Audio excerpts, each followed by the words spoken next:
And I'm going to ask everyone, please click on the three dots in your Zoom image or put into the chat any preferred pronouns in your town or city or organization. We'd really appreciate it. Thank you very much. There are many more people entering the Zoom, so if you can model for the rest coming in, thank you very much. MCAN seeks to accelerate equitable decarbonization in Massachusetts by empowering local residents, advocates, and community members to take action. We provide the network and expertise to help local groups do that action. And the network is of organizations, 60 plus chapters, and thousands of amazing advocates like yourselves. We had 10 terrific programs in 2025, and these so far in 2026. We try to listen to the pulse of the movement, what is needed month by month. The session is being recorded, and what we're asking, especially because we have a very large group today, please hold questions until after the initial presentation and hold off on chats until after the initial presentation, at which time we'll ask you to raise your digital hand to be recognized. Of course, please mute when not speaking and keep comments brief. I'm going to say a couple of words about Barney Frank. Before I introduce our awesome program, a special word. On this Pride Month, MCAN honors the late Barney Frank. Just passed away in the last month. He fearlessly worked for truth and progress. Many of you remember him. Many of you worked with him, perhaps were inspired by him. Our work today in climate is focused, today especially, is focused on the Massachusetts State House. And some might not remember, he was first elected as a state rep and served at the State House for 8 years. That was starting 72. Then Mr. Frank went to Washington. And boy, did he. For 32 years, he was U.S. representative for the 4th Congressional District, and he held that seat until his retirement just 13 years ago. His recent bios, you've probably seen, have focused on the what of his major accomplishments. They literally changed our world. Co-sponsor of the Dodd-Frank Act, the major legislative response to the financial crisis of 2008. And in 1987, he became the first sitting member of Congress to come out, helping pave the way for generations of openly LGBTQ plus elected leaders. But it was also the how, his particular personality, that may help each of us as we face whatever may be the obstacles to progress in front of us. Frank was forever fighting for the underdog, for the people, for what's right. And he was famously fearless in taking on the prejudiced and the powerful. He was almost determinedly disheveled. But year after year, over the decades, the congressional aides on the Hill continued to vote for him as the brainiest, the workhouse, the funniest, and the most eloquent member of the House. He was an incredible intellect. His style was a unique combination of combative and comic. When we search for the definition of acerbic wit, I think the definition was Barney Frank. Well, I just want to say progress happens. Barney Frank showed us a way. Let's have just a moment of silence and remembrance, and then we'll move on. Thank you.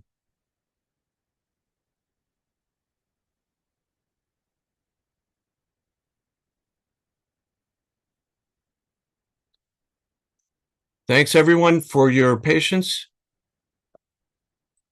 Thank you for joining. And you can click here if you aren't already receiving MCAN emails. And I thank two fearless leaders of our current movement, Dan and Mark, for everything they do and for coming to us today with up to the moment report on what we face at the State House in the next, sounds like, week, 2 weeks, a lot of work ahead of us. Thank you. Thank you so much, Fred. It's great to be here with all of you. I'm Dan Zackin. I'm the legislative manager with 350 Mass. So I organize our members across the state to be effective advocates in our deeply, deeply broken state house. I'm here with Mark Dyen. Do you want to introduce yourself while I share the slides? Yeah, Mark Dyen. I'm a member of the 350 Newton node of 350 Massachusetts and one of the coordinators of the Gas Transition Allies, and work with Dan and with other people on kind of the substance of what's going on in legislation around energy in general, mass save, and gas rates in particular. And in that guise, I'll be here today to talk about the pending legislation. Thank you so much, Mark. So I'm going to get into our agenda a bit, set the stage for where we are politically and what's going on in the legislative session. So we're going to start off with this very lovely introduction. Thank you for that, Fred. We're going to talk a bit about the political moment that we're in as a climate movement and as a state. Mark is going to take us through some of the key policies and programs that are under discussion this legislative session. We're going to get into a bit about where we go from here, have some time for questions, and then some time for some general discussion after the end of the hour. So please hold all questions to the end. There will be significant time at the end for everything you want to be answered, hopefully. So our current political moment, we are facing a national effort to stop and dismantle clean energy. We're seeing the federal government actually pay offshore wind companies to stop developing offshore wind. And there's pressure from above and below on our state legislature. They're facing clear material pressure from the federal government through the loss of federal funding for a lot of these projects and the threat of losing more funding if they don't go the way the federal government wants them to. And constituents are facing high energy bills. We'll get into why that is in just a moment. But that means that they're hearing from above, you need to stop building clean energy. And they're hearing from below, our bills are really high. And there's an ongoing effort to turn the outrage about high energy bills into outrage around clean energy programs. And just this last fall and winter, we saw the State House move in that direction. They said clean energy programs look vulnerable, and they're able to put all the blame for high energy bills onto those clean energy programs.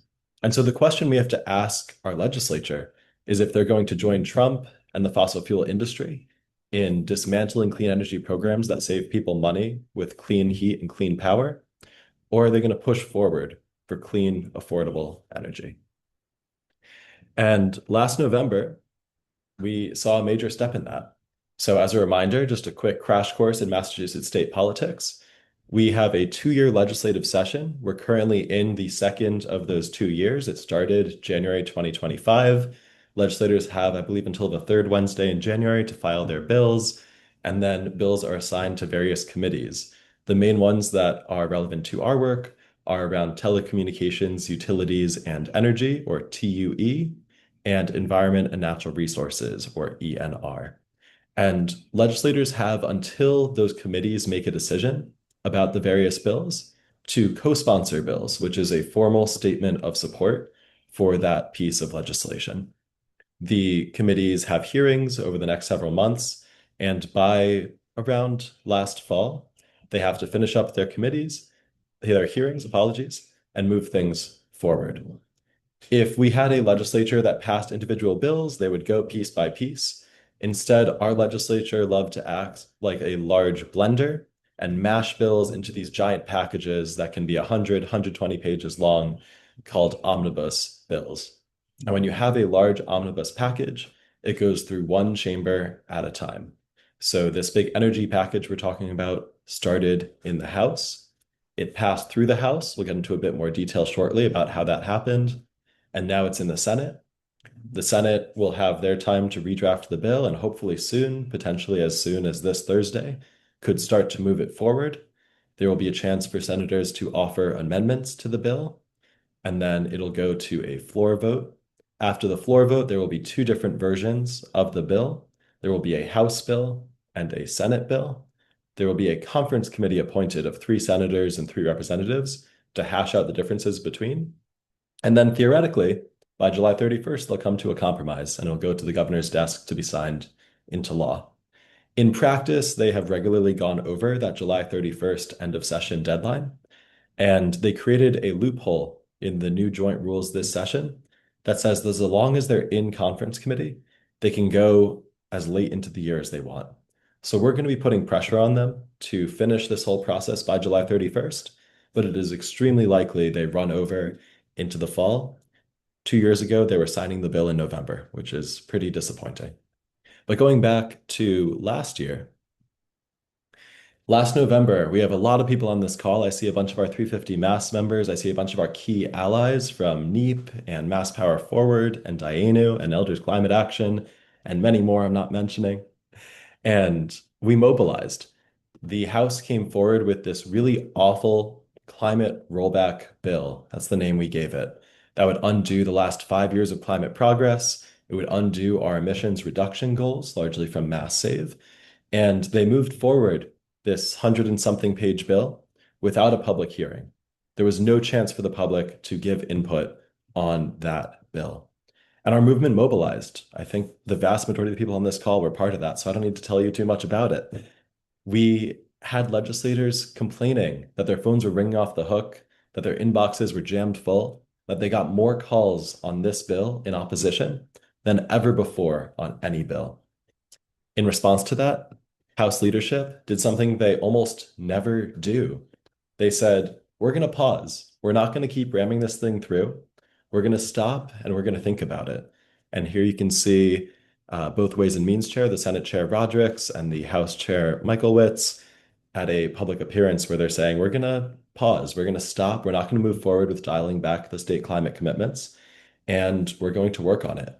And so between November and February, they worked on it. A lot of our allies like Steve Owens, Jennifer Armini, Joan Moschino, a lot of these really big climate champion state reps worked hard to improve it from the climate rollback bill to a version that had almost all the bad parts removed. And so the bill that moved forward extremely rapidly in February had really excellent solar policy, and really excellent language around third-party suppliers, which are third-party groups that rip off consumers with high electric rates. But there was one big poison pill that remained, a $1 billion cut to Mass Save. For context, Mass Save, the premier energy efficiency program in the state, has a $4.5 billion 3-year budget, and cutting $1 billion from the last year would be 2/3 of that last year's budget. That would destroy the program. It would make it extremely difficult to start up again if funding was restored, and would devastate the many, many jobs supported by the Mass Save program. And Mark will get into that in more detail shortly. But the House moved really quickly in February. They gave the Ways and Means Committee about 45 minutes to read the bill and vote on it. And the rest of the representatives had about a day and a half to read the bill, file amendments, and then come to the floor and vote on the bill.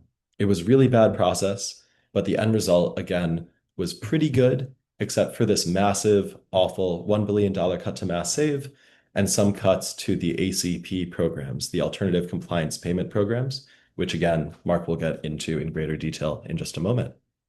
And so now it's been a couple months since February. We are anticipating the Senate will move soon on their energy bill. It will likely be released in the next 2 weeks, potentially as soon as Thursday.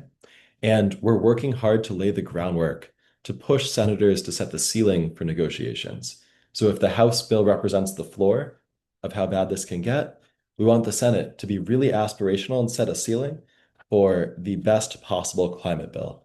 That way, when they go into conference committee, when they meet in the middle, or hopefully more towards the ceiling, we're going to end up with a first in the nation, high quality climate bill that moves us in the direction we need, that puts people over energy profits, that strengthens Mass Save, and expands clean energy while protecting forests. And you notice these things are all capitalized. They sound very slogany. That's because they are. These are the top 3 policy buckets that we've chosen to prioritize with our Mass Power Forward coalition, which MCAN is a part of, 350 Mass is a part of, many of the other groups represented today are a part of. And I have the privilege to co-facilitate with the Unitarian Universalist Mass Action and Sierra Club Massachusetts. And this is the big grassroots coalition that's regularly mobilizing people to take over the State House and fight hard for climate justice. But we need to really understand the terms of the debate if we're going to be fighting hard. So I'm going to pass it off, if this works, to Mark to talk a bit about key policies and programs. And Mark, if you can just let me know when you're ready for the next slide, please do so. Okay. So thank you very much, Dan. So as Dan said, we expect the Senate to release its version of what's being called the Affordability Act, uh, uh, probably on Thursday of this week. We are told this morning. So we'll see. The proof is when it comes out. It will be, we expect something over 100 pages long, and it will cover a wide variety of energy issues. In particular, it will almost certainly make it easier to do rooftop and community solar. It'll almost certainly commit the state to acquiring somewhere between 10 and 20 gigawatts of renewable power, offshore wind, onshore wind, utility scale solar. It will probably have some new financing mechanisms that should reduce the cost of achieving all of these wonders to ratepayers and possibly take some of this out of the utility profit area. And there may be other clauses which shift which seek to lower people's energy bills by reducing the profiteering of the utility companies. And I'm not going to talk about any of those things until I see them in text, but I just want to list them as features that are likely to be in the bill. Next slide. But we want to focus on a few major programs. As Dan said, the House incorporated a call for a $1 billion cut in the Mass Save budget. Mass Save is the utility operated energy efficiency program for all kinds of buildings, homes, apartment buildings, commercial and industrial structures, public buildings, and schools. It is the largest program of its type in the United States, and by most measures, the best.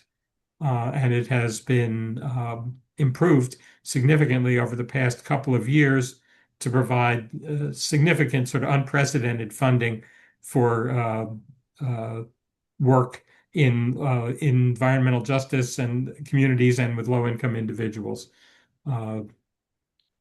That's the program that they want to cut. I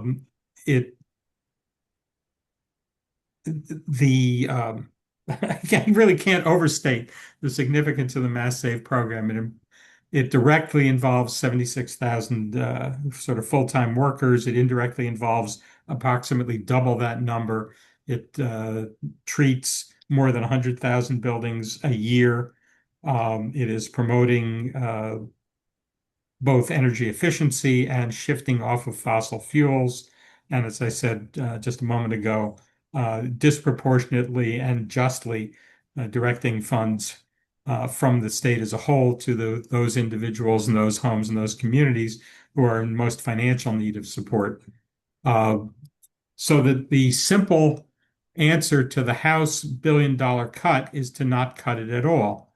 And as we understand it today, the Senate is going to do that by simply not mentioning the Mass Save budget. The Mass Save budget is in current law. The House bill says cut it. The Senate bill won't, as I understand it today, will not say anything about that, which is a great bargaining position. It's zero is a good bargaining position, and zero, and we're not even talking about it, is a better one. And we expect that to be the framework under which this goes forward after the Senate action. Next slide, please. Dan? Did it go? No, it didn't. Are you seeing Oh, the yes, it slide? did. I'm sorry. I'm right. My mistake. All good. Looking at the wrong thing. Okay. No, I did it twice. Go back one to not Mass Save, ACPs, excuse me. Got it. Hey, we're working together just like hand in glove here. Alternative compliance payments are another source. What alternative compliance payments are, the state has a number of obligations that have been put on utility companies to procure renewable energy or to provide other services to the Commonwealth and policy goals. If the utility cannot meet that goal, they have an alternative compliance payment. They put money into a kitty, a fund, or several funds actually, that can be used to promote state energy policy.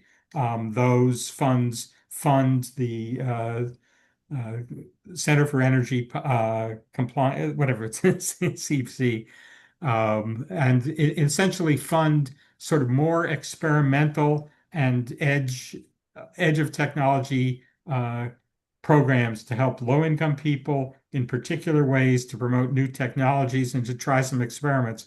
The advantage of the alternative compliance payments is they do not have to meet the strict cost effectiveness guidelines that restrict what Mass Save can do with its ratepayer money.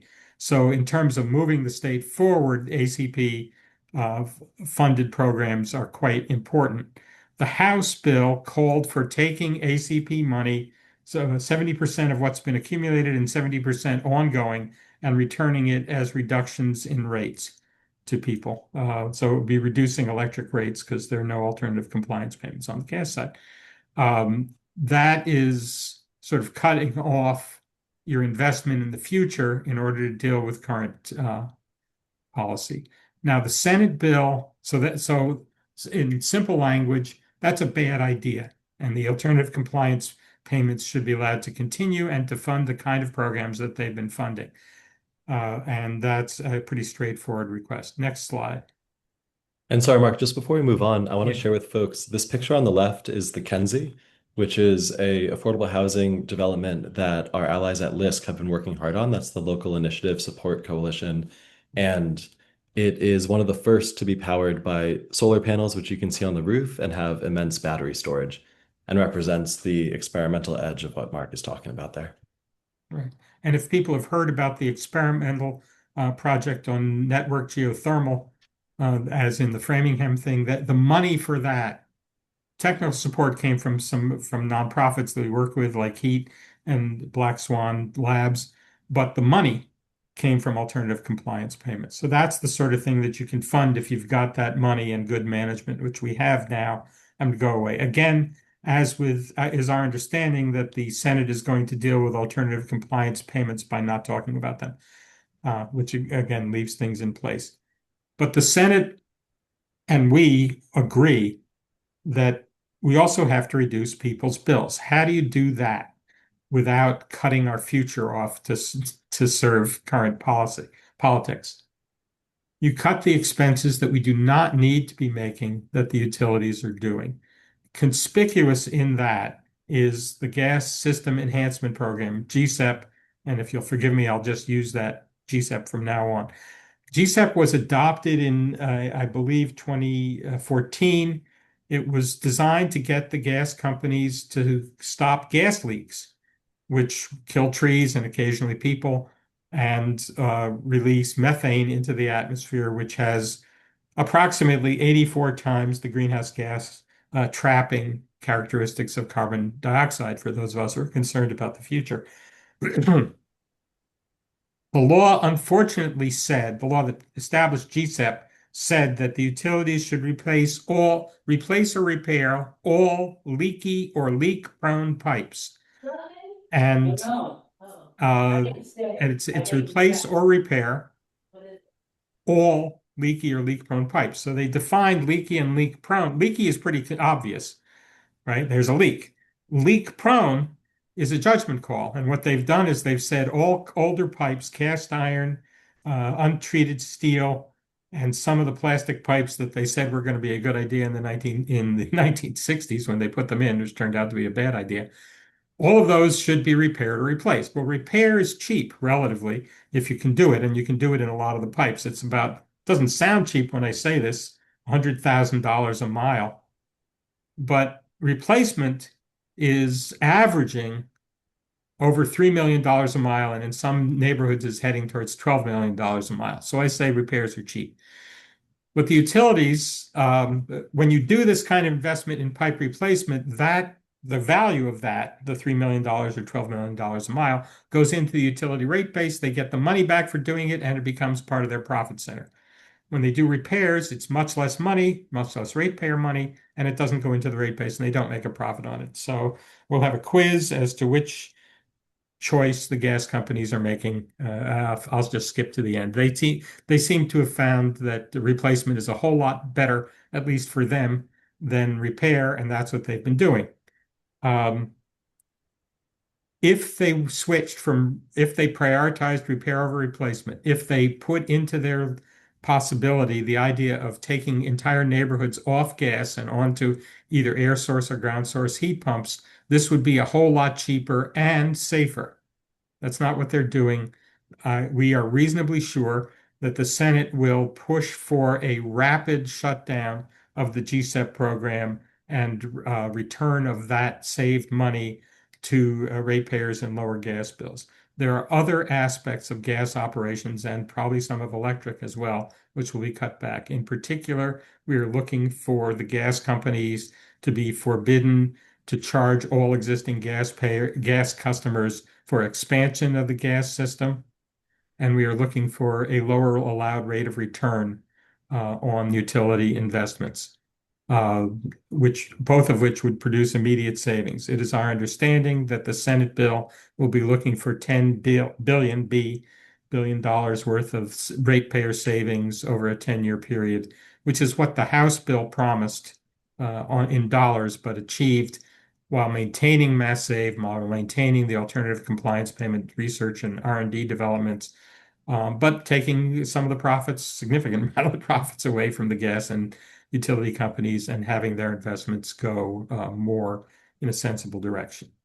So that's a quick zip through the thing. And again, we were talking about a bill. What I've just described is probably going to be 15 or 20 pages of the 100 and some pages that this bill will have. So when we actually see the darn thing, there may be some other points of interest. Let me just say in terms of how it's shaping up. In the Senate, their practice is they release bills on Thursday and they have a vote on them on Wednesday or Thursday of the following week, allowing the senators several days to look over the bills and propose amendments. At the moment, we expect that making this bill worse will show up as amendments, and that a lot of what we're going to be wanting to do over the week that we have to mobilize for this will be trying to shoot down bad amendments. It is possible that there will be gaps in the legislation or bad wordings, but I would expect mostly gaps where we will be trying to promote amendments. So that what we'll have to do after several months of waiting for the action to start, our expectation is that the action will start probably this Thursday and will run for about 6 days, at which point the Senate will vote and almost certainly pass a bill. That bill will, as Dan has said, go into a conference committee process. That conference committee process will last somewhere between 30 seconds and 4 or 5 months, depending on how complicated the differences are. And it's clear that there will be major differences between the Senate and the House bill, especially around these issues. ACP payments, mass save itself, and policies that promote or restrict utility profiting and poor investment decisions. That completes my part. Dan, back to you. Thank you so much, Mark. And before we move on, I want to just note that you can see in this picture on the right, the pipes don't just replace or repair themselves. There's a couple thousand gas workers in the state that are doing these jobs. And one of our policy priorities in this package that we're supporting is making sure that those workers are taken care of and supported as we transition away from a gas system. The transition has to happen. We don't have to leave workers behind as we do it. And while we're on this roll of shouting out fantastic allies, I do also want to mention the Climate Jobs Coalition that comes from the state AFL-CIO, the big umbrella union, who have been doing really excellent work on making sure that workers are taken care of and have fair contracts as we transition away from gas. Next up, we're going to get into a bit of what comes from here. And thanks again, Mark, for that crash course. This stuff is crazy complicated. If you're feeling confused, if you feel like you're going to be confused when you start hearing more about this bill, remember that we have a wealth of subject matter experts in our movement. We are a big, dense movement ecosystem, and we need to be helping each other grapple with this stuff so we can fight for the planet and the future that we are all working towards. So, as Mark said, we're anticipating a Senate bill amendment fight. We have some amendments that we anticipate. Again, the exact language and how it fits into the larger bill will depend on what's in that bill. But based on conversations we've had with key legislators and key allies, we expect that we're going to need to have some amendments around halting gas expansion. This is around halting the expansion of large-scale pipelines, like the one currently planning to be built through Springfield and Longmeadow. Around biomass, there might be some language in there, but this is burning woody shrubs and small trees and calling it clean renewable energy. It is incredibly polluting and largely situated in environmental justice neighborhoods. Speaking of environmental justice, we're also expecting amendments around outdoor air quality, so making sure that everyone can breathe easy regardless of what neighborhood you live in, and around data centers. These are being built everywhere at a massive, massive scale.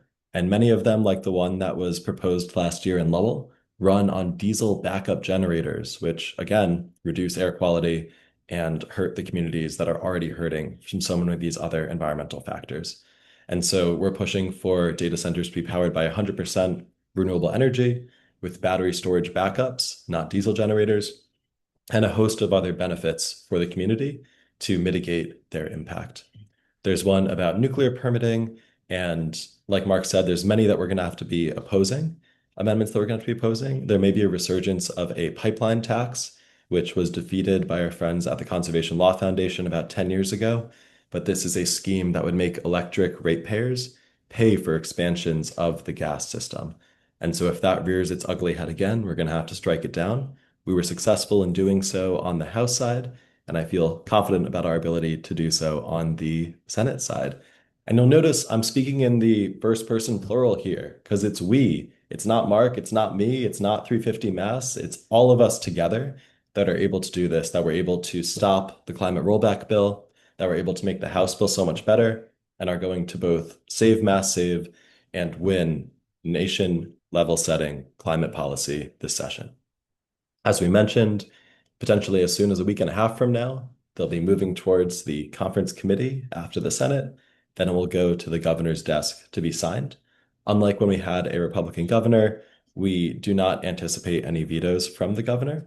So once it comes out of the conference committee, that will most likely be the final baked version. I'm couching my language here because the Massachusetts legislature has an uncanny ability to catch us off guard and do ridiculous things that one would never expect a reasonable legislature to do. So we can give these predictions, we can share what we anticipate, but we do have to emphasize that they can always turn left when we think they're going to turn right. And so today we're hoping we can take action together. We have a letter which I can put in the chat, and this allows you to send our Mass Power Forward priorities to your senator and emphasize to them that you want them to take action. So after we take action, we're going to have questions and then discussion. But right now, I just want to emphasize you can write your senator today, and I'll walk you all through the letter. You can ask friends to do the same and build your community of people that you're going to take action with. And then when the Senate bill moves forward, potentially as soon as later this week or next week, we need as many of you as possible to be calling, emailing, writing your senators, and join us in the State House to sing and chant. One of the lovely things about the architecture of the Senate chamber is they can see the activists in the galleries much more easily than in the House. And so when we pack the gallery, when we're all wearing our organizational shirts, when all the activists are there, the senators see it and they feel that pressure. And so showing up is really, really crucial and is a major way that we've won many of these victories. So before we go to questions, I'm going to switch my screen share. This is a little bit of a clumsy action, so bear with me just a moment, and walk y'all through the letter that we're hoping folks will send to their senators today, maybe after this call, after you have had time to look through it. But I'm going to share my screen. Oh, that's Spotify. There we go. So when you click this link that we'll put in the chat in just a moment, you'll see some description.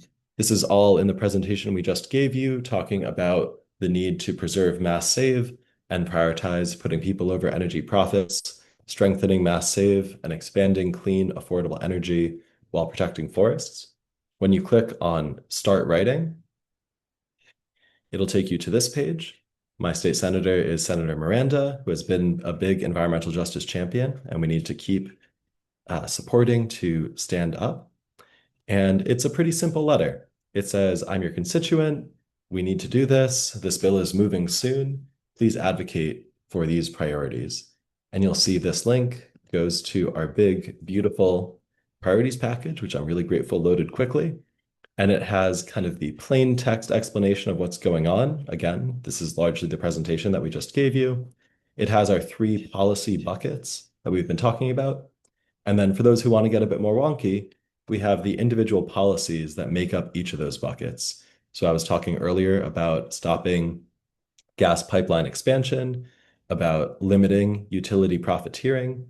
Mark gave a great presentation on cutting GSEP spending. And so you can see all the things that we're talking about that make up each of these policy buckets. I'm not going to go into every policy in great detail. MCAN gave us a pretty sharp time limit. I want to respect that. But when you send your letter today, this is what you're sending to your senator. And I wanted to make sure to be clear and transparent and walk y'all through that. So let me stop sharing my screen. Let me put that link in the chat. And I hope folks will consider writing a letter today. And yes, the slides will be shared after the presentation. I think we can maybe not share screen again and just open the floor to questions. Before So I do, I just want to thank MCAN so much for having us. Thank you, Fred. Thank you, Martha. Thank you, Jack. Thank you to the whole board and the whole organization. It's really terrific to have MCAN as such a strong ally, and we are excited to mobilize with you again and again until we win. yes, on into the future. So Dan and Mark, thank you so much for an awesome presentation. I am sure all of you awesome advocates each have 10 great questions, 90 times 10 at least. And so I'm going to take prerogative by saying 2 things. First, we call it more or less the formal meeting will end at 1, and then we will continue to Zoom for anyone that wants to continue any of the discussion until 1:30. The other thing I want to say is, Dan, I think you've done everything you can, which is fantastic, to lay out what each of us needs to do and what each of us needs our networks to do now. And I sorry to do this to you, but I wonder if, as we get other questions, you can possibly walk us through what's going to be perhaps the next 10 days. In other words, the wording is going to shift. You're going to have get to the point of specificity about amendments. I want to and you gave a shout out to a lot of people in the audience here. I want to give a shout out to Lisa Cunningham, who has over the years done such an incredible job of focusing all of us in the big wide network and getting just wonderful writing done in a very short time. So you're in there, you and Dan and Mark, you're in the mix there. But not to put more pressure on you, but who's going to do the writing as things, as the action needs to shift as we see the details? Yeah, so a lot of these amendments are already written. Senators love to copy and paste whole bills that didn't make it into the package, call it an amendment, slap it on, and call it a day. It's a perfectly valid way to do it. Some of the things that are a bit more fine-tuned will need to be adjusted in real time and then filed. But because the Senate has been more open with our movement than the House was, and they've been a bit more transparent, we have a strong sense of what's in there and what's not. And so we're able to do a lot of this prep work in advance. Of course, as Mark and I have been saying, what is actually in the bill will be clear when we actually see the bill. So we don't want to be too confident in advance, but we are able to write a good deal of this language in advance and talk to senators, identify allies, set people up to file amendments so that it's ready to rock when the bill starts moving. And I also want to emphasize that we've had people meeting with their senators all of last month. I think throughout May, throughout our Mass Power Forward lobby day, which became a schmear across the calendar, became a lobby month, we met with a majority of the Senate, and many of you led meetings. I'm seeing many of our meeting leads on this call right now, just to emphasize the breadth of the movement, the amount of people pushing for this. And when y'all function as organizers, not just activists, when you bring your communities with us, we're able to flex that strength for the Senate. Beautiful. Thank you. So, yes, so we'll ask now, still hold off on chat if you possibly can. Raise hands digitally. I see Brett has a hand up, and I'm sure many of you have questions after that. And let's try to keep the questions and comments brief. Thank you. Go for it, Brett. Thanks. This is Brett Feldman. I live in Franklin, Mass. I was at the New England Energy Roundtable in Boston on Friday. I was talking with Steve Cowell, who I'm sure a lot of you know, and he mentioned that there was some kind of an agreement with the Office of Energy Transformation and Melissa Levinson. I didn't know if that was part of what you were presenting here, if that's separate, or if you're familiar with that on Mass Save funding. And Steve is on the call. Oh, okay. Sorry, Steve, if I wasn't supposed to say that. That's all right. Thanks, Brett. I'm happy to add in if it makes sense, Fred. Sure. Okay, just to add in that the Office of Energy Transformation has been going on for a little while, and we've spent a lot of time on creating a financial strategy to fund the transformation of our energy industry. And there was an advisory board that I was actively part of, and it came up with 7 recommendations that would lower bills, but it was not allowed to be told to anyone until it was voted on by the advisory board, which happened last Thursday. So Friday, it became public. So this is now a public document that lays out a financing strategy for the energy that does not raise people's bills, but lowers rates. And there are 7 pieces to that proposal. And so the goal, I met extensive discussion with Senator Barrett, and he really feels that it's critical to say there are solutions to moving ahead that don't involve cutting Mass Save or making other critical cuts. So therefore, I think it's possible to say there are plans from the OET that can achieve the goals without making those negative impacts. That's my 2 cents. Thanks, Steve. Dan or Mark, anything you need to say about this? Well, just the again, we've got to see what's in the Senate bill before we can comment on it. The list that Steve described is a good list of places to go.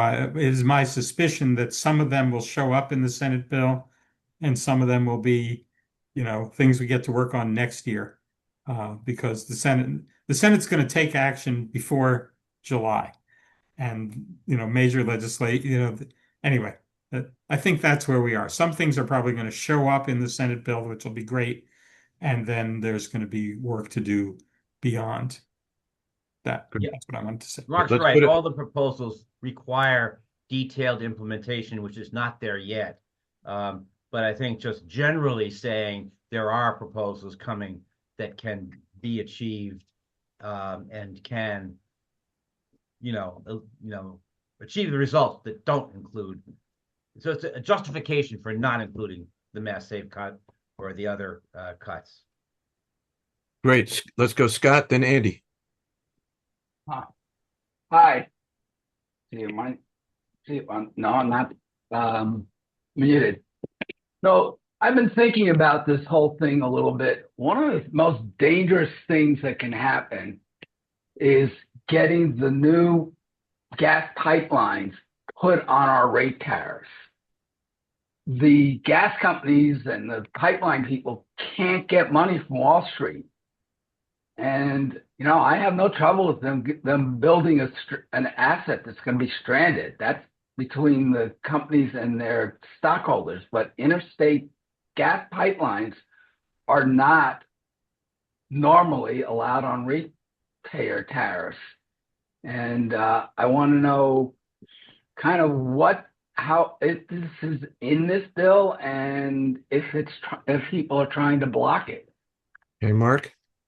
Yeah, the that specific thing, how do the gas companies change the law so that ratepayers are on the hook for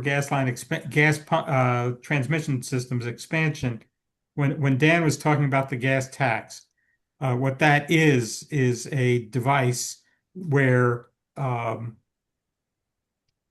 where the cost where the costs of expanding the gas interstate system would be borne by electric ratepayers on the logic or illogic, whatever. Their argument is, well, look, a lot of this gas is going to be used to increase gas electric generation, so electric ratepayers ought to pay for it. They have to change the law to make that happen. And so one of the things we're going to be looking for is to make sure that there is no such change in the gas rates. That this has been defeated in the past. It violates a whole bunch of norms about how utility rates are made, and it is, as I believe Scott said, it's an illustration of the difficulty that the gas companies are having. We can all stay up late weeping for them, financing things when a state has an active policy of getting off fossil fuels. And there's going to be more of that. The more successful we are, the more trouble they're going to have finding people who will lend them money that they can then charge to us and make a profit on. That's, Okay. this is not a bad thing. Andy, then Margaret, then Nina. Unmute.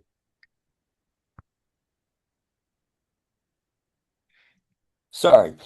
A key destination here is that conference committee. My question is there a way to know, or how do we know how that committee's constituted, and what about the House, and are any of them allies? Is any of that part of this play? Yeah, happy to take that one. We don't know exactly who, but we have the general outline. Typically, it's the chair of the relevant committee, the ranking minority, and then someone appointed by the Senate president or the speaker. So in this case, on the Senate side, that would be Chair Barrett. The ranking minority, the lead Republican, is Bruce Tarr from Ipswich, and someone appointed by Senate President Spilka. We don't know exactly who, but that's the rough shape of it. And I believe the ranking minority can opt out and defer to a deputy. So in the past, I believe Senator Tarr has taken interest in this and wanted to be on that conference committee. We'll see if that's the case this year. I do think, though, that regardless of whether or not your specific senator or rep is on the committee, having them continue to advocate to whoever is still important. Just because the bill goes through the Senate doesn't mean we need to stop putting pressure on. It's important they feel pressure all the way from now, from back in November when we were fighting the climate rollback bill, consistently through to the end of the process. And regardless of whether or not your representative says they're relevant, whether your senator says they're relevant, urging them to take action is still important. We've had representatives respond to our 350 Mass members and say, hey, I'm not on the conference committee. Why are you bothering me? Like, I'm not related to this. And that's not true. They're there to represent you. They're being paid to represent you. And it's your right to demand that they continue to do so, regardless of whether or not they're actually on the committee. Great, Margaret, thanks. Margaret, then Nina. Hi, everyone. I've recently become a big proponent of the climate bank bill, and which is a bill that takes us public seed money and matches it up with private money to fund transition projects. I know in Connecticut they started this in 2011.